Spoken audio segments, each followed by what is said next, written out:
E aí, pessoal? Então agora, né, nós vamos fazer aquele resumo legal da nossa aula e daqui a pouco vocês vão lá fazer os exercícios e depois a gente volta para tirar essas dúvidas. Vamos lá então? Revisando aí? Começando. Revisão de conteúdo. Campo elétrico parte 1. Então a próxima aula parte 2.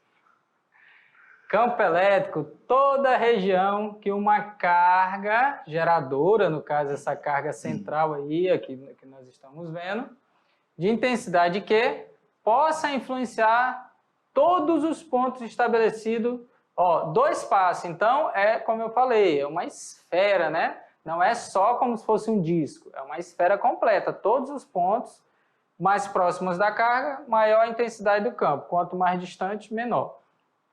E uma carga de prova de intensidade Q, de forma que esta fique sujeita a uma força. Porque a força de interação, atração e repulsão exercida por Q. Então, se você tem uma carga de prova e você coloca ela aqui, ou aqui, tanto faz. Quanto mais próximo, maior vai ser a força, porque maior é o campo, né? Então, vamos lá. Vetor campo elétrico, aí existe 2 casos, né? Então, primeiro caso, carga positiva. O que eu vou ter? Força e campo elétrico na mesma direção e sentido. Se a carga for positiva aqui neste caso, o que está mudando? A carga geradora, que era positiva, é repulsão, porque a carga de prova é positiva. Carga geradora negativa, atração. Então, o que acontece? Vai estar direcionado no sentido, no caso que era positivo era repulsão, agora atração, mas força e campo no mesmo sentido. Quando for negativa a carga de prova, essa carga de prova, força e campo têm sentidos opostos. O que tem que prestar atenção? Qual a direção da força? Porque se é positivo com negativo, atração. Se é negativo com negativo, aqui repulsão. Então tem que prestar atenção. Carga de prova positiva, força e campo na mesma direção e sentido. Carga de prova negativa, força e campo com direção, mesma direção e sentidos opostos. Bom, do interior da esfera a gente sabe que o campo elétrico vai ser 0, né? E esse raio é o raio da esfera, que vai do centro da esfera até a parte externa da esfera, né? Isso. Na superfície, muito próxima da esfera, é que nós teremos as cargas distribuídas. E aí que teremos o campo total. Não teremos campo no interior, e sim na parte externa, na parte exterior, na superfície da esfera, né? E distante da esfera vai ser esse raio da esfera mais a distância que você colocar dessa esfera. Exatamente. E como falamos, né, aquela questão da blindagem, que vai ser falado agora na próxima aula mais ainda, que é o local seguro, né? Então, a blindagem eletrostática, porque as cargas vão ficar na superfície, né? Aí, se for fazer um exercício, aí considera que toda a carga está lá no centro, porque tem que considerar a distância radial e tudo mais. Mas isso aí nós vamos ver bem melhor depois. Agora vocês vão lá para as atividades, daqui a pouquinho nós voltamos, tirando as dúvidas que possivelmente tenha ficado, né, Décio? Justamente. Então, daqui a pouco a gente volta.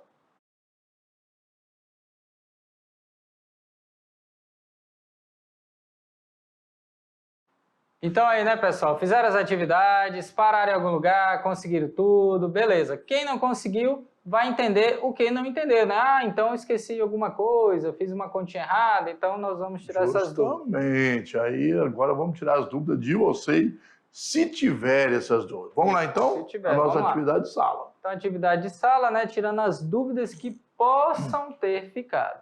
Então, aqui uma questão, né, Fulvestre adaptada. Em um ponto do espaço, pontinho, você considera o seguinte: uma carga elétrica sofrerá ação, olha só, uma carga elétrica sofrerá ação da força elétrica se o campo, olha só, se o campo nesse local for nulo. Então, uma carga elétrica sofrerá ação da força elétrica se nesse local o campo for nulo. Pensa aí. Não existe campo, né? Se é nulo, não existe campo. Aí você vem e coloca uma carga ali. Vai sofrer ação? pensa bem, o que gera é a carga geradora, um campo. A carga de prova é colocada e está falando que, mesmo sendo nulo, a carga sofre a ação da força elétrica. 2. Pode existir campo elétrico sem que ali exista força elétrica? Olha só, quer dizer que esse campo ele vai existir mesmo não havendo força? E 3. Sempre que houver uma carga elétrica, esta sofre a ação da força elétrica. Sempre que houver uma carga elétrica, esta sofre a ação de uma força elétrica. Então, pensa aí. Pessoal, olha só, a primeira está dizendo o seguinte, que não tem um campo nenhum. Aí eu venho aqui e coloco uma carga. Se eu chego no espaço, não tem nenhum planeta, nenhuma estrela, vamos dizer assim, uma região do espaço vazia, e coloco um objeto lá, vai ter ação da gravidade? Ali próximo, lógico, né? Que tem um centro, universo, algumas coisas. Mas ali próximo vai ter atração? Não vai, porque não existe. Então a primeira já está eliminada, né? Então vamos voltar lá? Então a primeira nós já sabemos que é errada, né? Então ela está errada. E a Dordas? Bom, pode existir campo elétrico sem que aí exista força elétrica. Nós sabemos que o campo elétrico depende da carga geradora. Se nós tivermos apenas uma carga, pessoal, olha bem, dá uma olhadinha. Você tem apenas uma carga elétrica, uma carga, e ela vai gerar um campo elétrico em volta. Será que precisa de ter outra carga?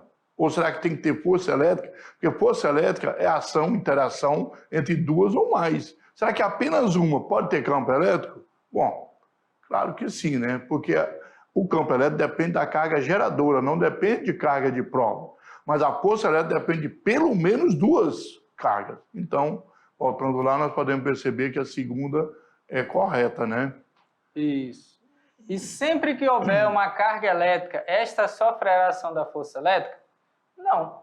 Que existe, porém, tem que haver campo, né? Se ela for colocada dentro de um campo. Tem que ter no mínimo duas cargas elétricas, né? Se tiver só uma, não tem como ter força. Força é interação. Isso. Então, olha só. Se eu tenho uma carga, essa carga gera campo independente de qualquer coisa. Perfeito. Só vai existir força se existir o campo e colocar uma carga aqui. A interação entre as duas. Mas não preciso dessa força aqui existir para existir campo. Não interessa, campo sempre vai existir independente, certo? Então vamos lá, vamos para a segunda questão. Então aí ficou bem legal, que fica bem visível. Aqui uma outra questão. Agora da FATEC de São Paulo, né? Adaptada porque a gente mudou um pouquinho, né, professor Mac, quando nós fizemos o exercício, nós mudamos um pouquinho para adaptar o que a gente queria fazer. Então, uma carga Q de menos 8 vezes 10 a menos 6 coulombs, né? Ela é colocada num ponto M, tá aí o ponto M, numa região aí qualquer. E fica sujeita a uma força elétrica de 20 N para o norte. Por isso que colocou essa bússola aí, né, a rosa dos ventos, aí, digamos, não é nem uma bússola, é uma rosa dos ventos, mostrando o norte aí. Nesse ponto, calcule a intensidade e o sentido do campo elétrico. Só temos força e uma carga de prova colocada. Não temos a carga geradora, mas queremos que calcule o campo elétrico e também, além disso, dar o sentido desse campo elétrico. Porque a direção é a mesma da força. Norte-sul, sul-norte. Mas será que aponta para norte ou aponta para o sul? E se está falando que tem força, é porque está interagindo com alguma coisa, né? Bom, então vamos lá. O campo, ele pode ser calculado pegando a força e dividindo pela carga de prova. Então a força foi dada, né? 20 newtons. E a carga de prova, menos 8 vezes 10 a menos 6 coulombs. Então se você dividir esses valores, né? 20 dividido por 8 vai dar 2,5, negativo pelo sinal negativo. O 10 a menos 6 passa para cima positivo. Chegamos no resultado. Menos 2,5 vezes 10 a sexta newtons por coulomb. Isso é a intensidade.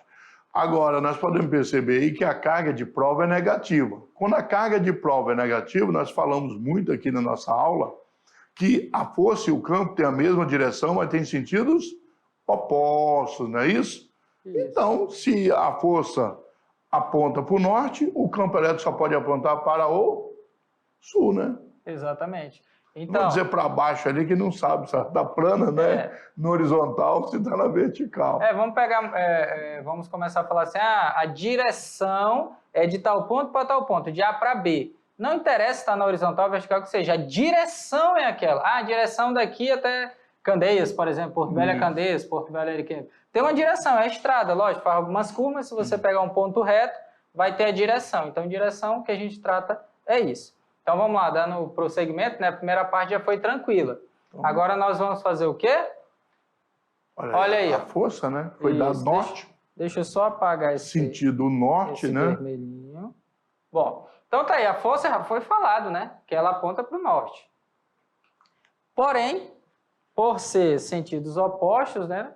Ele só pode apontar para o sul, né? Isso, porque é negativo, sentidos opostos. Pronto.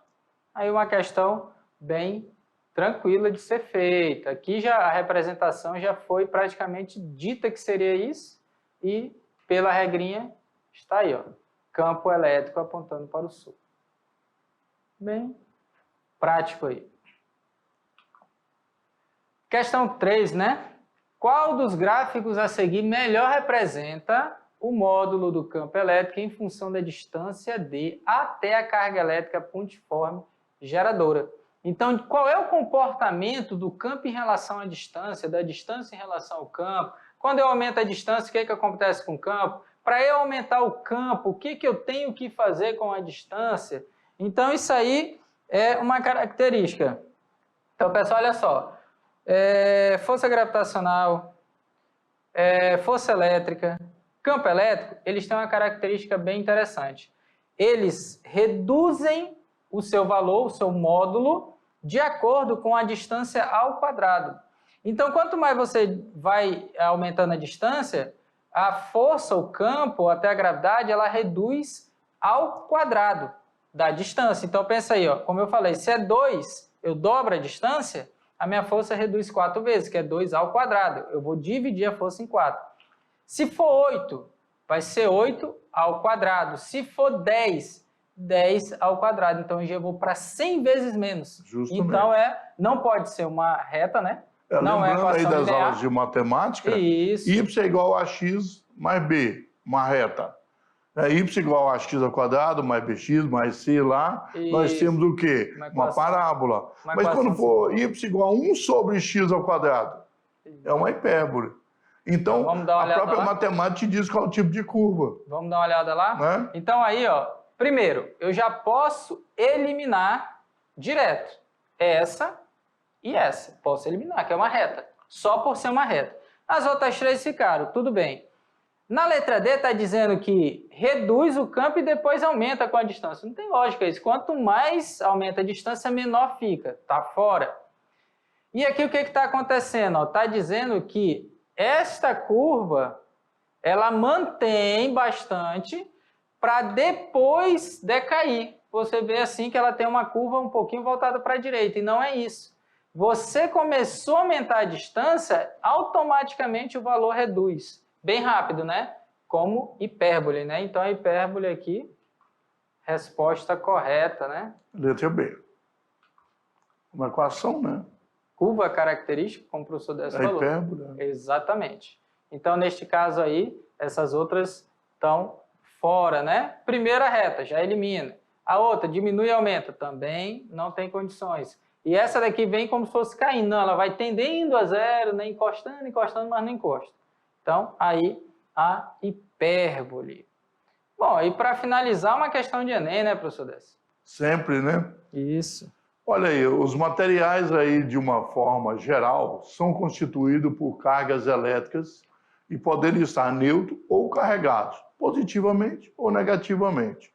E aí uma chavezinha, claro que não é bem isso, né? Mas aí duas pessoas apaixonadas se atraem, né? E o emprego e o trabalho, né? A pessoa procura fazendo greve aí, o capital, eles se repelem, o patrão não gosta que o empregado faça aí protesto, né? Bom, aí uma atração, uma repulsão. Só uma brincadeira, realmente, né? Em relação ao comportamento desses materiais, do ponto de vista eletrostático, o que é correto afirmar? Né? Primeiro, um corpo eletricamente neutro, suspenso por um fio isolante, é repelido quando aproximamos um bastão carregado positivamente. 2. Uma carga geradora que cria um campo elétrico no espaço em torno dela. E esse campo é o responsável pelo aparecimento de força elétrica em outras cargas colocadas neste espaço, ao redor dessa carga geradora. Isso. Terceiro, a carga elétrica em uma casca condutora esférica se distribui na superfície interna desta, anulando o campo elétrico nas vizinhanças da superfície externa.